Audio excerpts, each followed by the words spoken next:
Class. आज जिस topic के ऊपर हम डिस्कस करने जा रहे हैं उसका नाम है मिक्सचर्स एंड एलिगेशंस या एलिगेशंस एंड मिक्सचर्स, दोनों एक ही है। बात यह है, अगर ये टॉपिक की प्रैक्टिस आपको करना है तो मेरी आपसे रिक्वेस्ट है, मेरी आपसे अपील है कि ये टॉपिक के लेक्चर्स देखने से पहले आपको प्रॉफिट एंड लॉस समझना होगा, इसके अलावा प्रोपोर्शन समझना होगा, तो ये टॉपिक आपको समझने के लिए बहुत आसान जाएगा। ठीक है, इस एग्जांपल की मदद से हम एलिगेशन क्या होता है इसको समझते हैं। एलिगेशन किसी चैप्टर का नाम नहीं है, इट इज अ रूल। इस रूल की मदद से हम किसी भी दो क्वांटिटी का जो मिक्स की गई है उनका रेशियो निकाल सकते हैं। तो आइए बढ़ते हैं क्वेश्चन की तरफ या फिर हमारे एग्जांपल की तरफ। एग्जांपल में क्या बोला है एक बार देख लीजिए। जैसे कि V1 V2 मतलब क्या, एक प्रकार का गेहूं और दूसरे प्रकार का गेहूं। एग्जांपल ऐसा है कि एक शॉपकीपर का सेल अच्छे से नहीं हो रहा है, उसके पास दो प्रकार के गेहूं है, एक 80 रुपए पर किलो का, दूसरा 100 रुपए पर किलो का। दोनों का भी सेल इतना कुछ खास नहीं हो रहा, तो वो पर्सन क्या करेगा, कुछ ना कुछ तरीका निकालेगा। जो उसने तरीका निकाला वो ऐसा है, उसने कुछ अमाउंट का मिक्सचर बनाया इन दोनों गेहूं की मदद से। ठीक, तो उसका रेट उसने डिसाइड किया कि 90 रुपए के आसपास होना चाहिए। तो वो 90 रुपए का रेट निकालने के लिए उसने क्या किया, इसका 1 किलो और इसका 1 किलो मतलब 80 रुपए गेहूं का 1 किलो लिया, 100 रुपए किलो का 1 किलो लिया। तो टोटल मिक्सचर का कितना किलो का बन गया, 2 किलो का। इस 2 किलो के मिक्सचर का टोटल अमाउंट कितना हुआ, 180 रुपए। कैसे, ये 80 रुपए का एक प्रकार और 100 रुपए का दूसरा प्रकार, ऐसा हो गया 180 रुपए फॉर 2 किलो। तो इसका 1 किलो का रेशियो कितना हो, 1 किलो का ये कितना होगा अमाउंट, तो डिवाइड बाय 2, तो 1 किलो का रेट हो गया 90। तो बात ऐसी है, अगर 90 रुपए के हिसाब से इसको इस गेहूं को बेचना है तो किस रेशियो में इनको मिक्स करना होगा, क्योंकि सिर्फ 1 किलो तो मिक्स करेगा नहीं वो, और बड़े मात्रा में आपको लगेगा। तो रेशियो कैसे निकलेगा, ये है हमारी मीन वैल्यू, बड़े में से छोटा बड़े में से छोटा।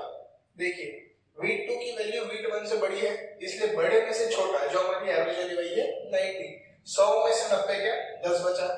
सिमिलरली गेहूं 1 का वैल्यू मीन से कम है, इसलिए बड़े में से छोटा 90 माइनस 10, 90 माइनस 80। अब दोनों तरफ आंसर कितना है 10 10, जो कि मैंने रेशियो के वन में लिख लिया। तो यहाँ पे 1 बाय 1 का रेशियो है, मतलब क्या, जो भी वो मिक्सचर तैयार करेगा 90 रुपए गेहूं के लिए, वो कुछ इस तरीके का रहेगा। V1 भी एक मात्रा में लेगा, दूसरा भी एक ही मात्रा में लेगा। जब इक्वल करेगा तभी जाके उसका ये रेट मेंटेन होगा। ये है बेसिक रूल ऑफ एलिगेशन। और भी कुछ एग्जांपल्स हम प्रैक्टिस करते हैं, फिर आपको और क्लियर होगा। तो चलिए बढ़ते हैं क्वेश्चन नंबर 1 की तरफ। अभी हमने एलिगेशन में रूल क्या होता है उसको समझा, उसी के बेसिस पे एक छोटा सा क्वेश्चन मैंने यहाँ पे ड्राफ्ट किया है।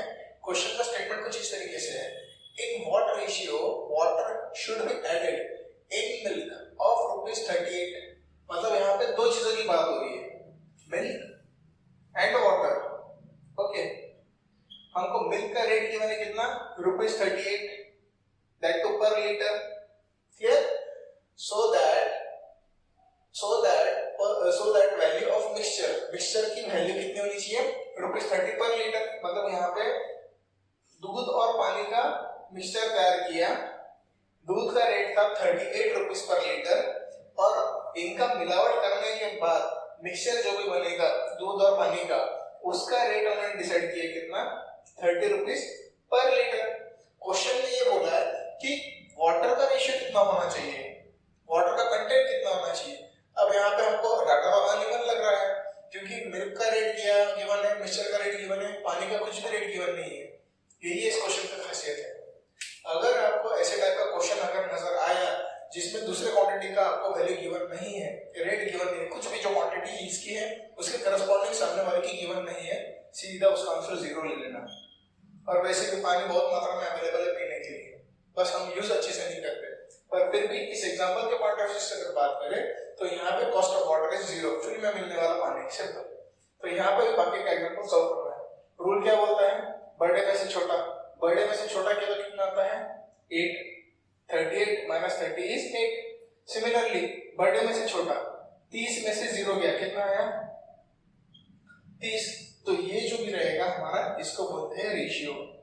ठीक है, मिल्क का रेशियो कितना है, मिल्क का क्वांटिटी कितना है 30 और वाटर का 8, तो इसको अगर हम सिंप्लीफाई करें तो क्या आएगा, अब देख सकते हैं कि दोनों इवन नंबर है, 2 से डिवाइड हो सकता है, तो 15:4 ये रहा इस क्वेश्चन का आंसर।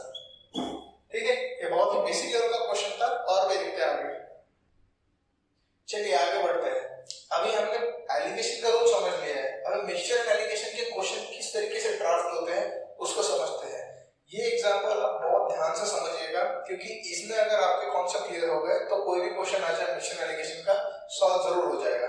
तो बढ़ते हैं इस क्वेश्चन की तरफ। क्वेश्चन कुछ ऐसा है, आपके यहाँ पे क्या, हमारे यहाँ पे सबके यहाँ पे दूध आता है, हमारा जो दूध वाला होता है उसकी गैया अगर एक दिन में कुछ अमाउंट का दूध दे रही है जितना फुलफिल नहीं हो रहा है उसके कस्टमर को प्रोवाइड करने के लिए, तो दूध वाला क्या करेगा, उसमें कुछ ना कुछ अमाउंट में वाटर मिक्स करेगा।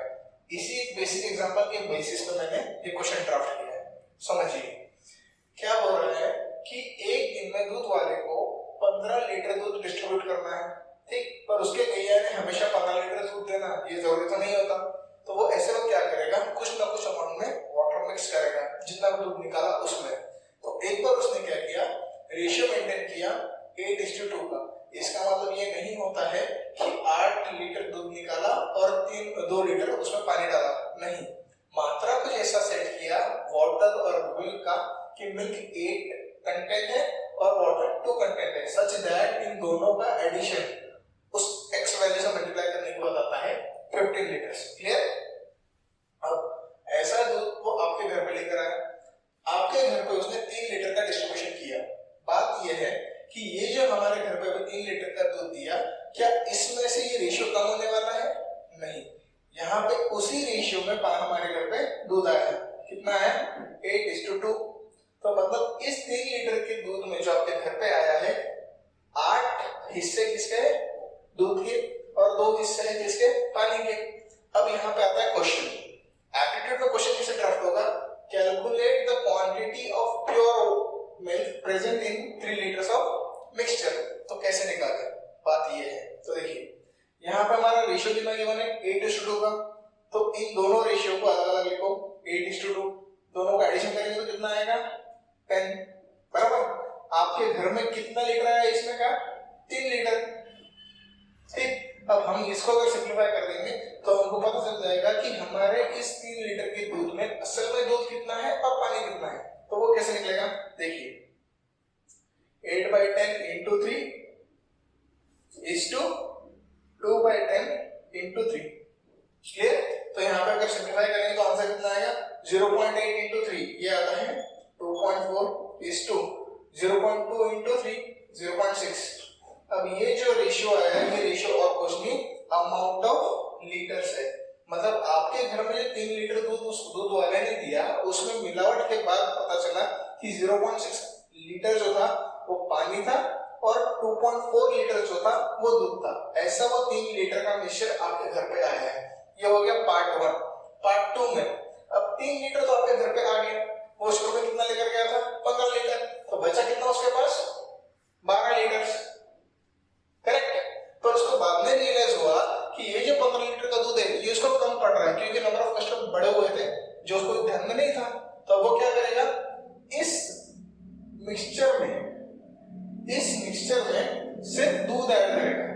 कितना लीटर, मान लो 3 लीटर, ठीक है। अगर उसने ये जो मिक्सचर उसके पास बचा हुआ था 12 लीटर का, उसमें उसने 3 लीटर का सिर्फ दूध ऐड किया, पानी नहीं, तो रेशियो नया जो बना वो बना कितना, 10:2 का। क्लियर? बात ऐसी है कि इस रेशियो को वो चेंज किया है, ना कि अमाउंट ऑफ वाटर। कैसे हुआ ये सब, उसके पास जो मिक्सचर बचा हुआ था 12 लीटर का उसमें 8:2 का अमाउंट अवेलेबल था, तो उसने जब दूध ऐड किया 3 लीटर का दूध ऐड करने के बाद मिक्सचर का रेशियो चेंज हो गया 10:2। अब बात हो रही है देखो वाटर की, क्या उसने पानी ऐड किया, नहीं, सिर्फ दूध ऐड किया।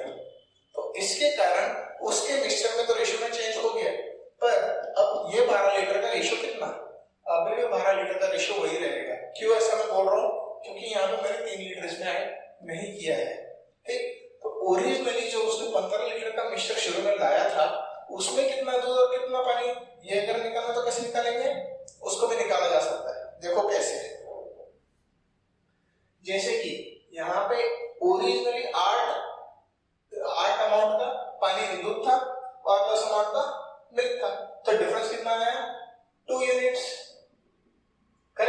ये 2 यूनिट्स का डिफरेंस कब आया? जब उसने 3 लीटर का दूध ऐड किया, करेक्ट है। तो मतलब 1 यूनिट का हिस्सा कितना आया? 1 unit is equal to 3/2 litres. Clear? ये रही 1 यूनिट की वैल्यू।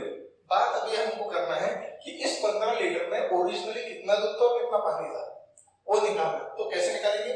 जब 1 यूनिट का वैल्यू इतना है तो मल्टीप्लाई कर दो। यहाँ पे मिल्क का क्वांटिटी कितना था? 8 units. 8 unit is equal to, अब कैसे? ये हम बात कर रहे हैं मिल्क की। ओरिजिनली 8 अमाउंट का दूध था, तो 8 यूनिट्स, एक यूनिट की वैल्यू कितनी है? 3/2। तो कैलकुलेट कैसे करेंगे? 8 into 3/2, 2 जा 4 जा 4 3 जा 12 लीटर्स। क्लियर? और वही वाटर कितना था? वाटर कितना था? 2 लीटर्स, सॉरी 2 यूनिट्स। तो कैसे कैलकुलेट होगा? 2 into 3/2 is equal to 15 litres. अगर आप इन दोनों को ऐड करो, सॉरी 15 नहीं, यहाँ पे आएगा 3 लीटर्स। कैसे? 2 into 2 गेट कैंसिल, तो 12 plus 3 is equal to 15 litres. क्या यही उसका ओरिजिनल मिक्सचर था? ये इसका ओरिजिनल मिक्सचर था। अब बात है कि सर ये आंसर सही है कि गलत है, कैसे पता करें? ये भी एक क्वेश्चन हो सकता है। तो आप क्या कीजिए, ये जो 12 लीटर है, यहाँ पे असल में कितना दूध और कितना पानी है? ओरिजिनली उसके पास जो 12 लीटर का बचा हुआ है वही रेशियो मेंटेन था, कितना? 8:2 डिवाइड बाय 10 into 12। ठीक है, जैसा हमने यहाँ पूरा कैलकुलेट किया वैसा अगर यहाँ पे भी कैलकुलेट किया तो आंसर आता है 9.6 लीटर इज टू 2.4 लीटर्स। ठीक, अभी देखिए ये 9.6 क्या इंडिकेट करता है? मिल्क। ये 2.4 क्या इंडिकेट करता है? मिल्क। ओरिजिनली 9.6 प्लस 2.4, ठीक, कितना आता है? ये आता है कितना? 12। वही हमारे यहाँ पे कैलकुलेट होगा, करेक्ट। अब वाटर का कितना है यहाँ पे? 2.4 और यहाँ पे 0.6, कितना है? 3 लीटर्स। कहने का मतलब ये है कि अगर आपको कंफर्म करना है कि ये जो हमने अटेम्प्ट किया है amount of water amount of milk निकालने के लिए, वो इस प्रोसीजर से भी निकाला जा सकता है या इस प्रोसीजर से भी निकाला जा सकता है। इस सेगमेंट को आप बार-बार देखिए, आपका डेफिनेटली जितना भी क्वेश्चन होगा आगे के बन जाएंगे। ठीक है।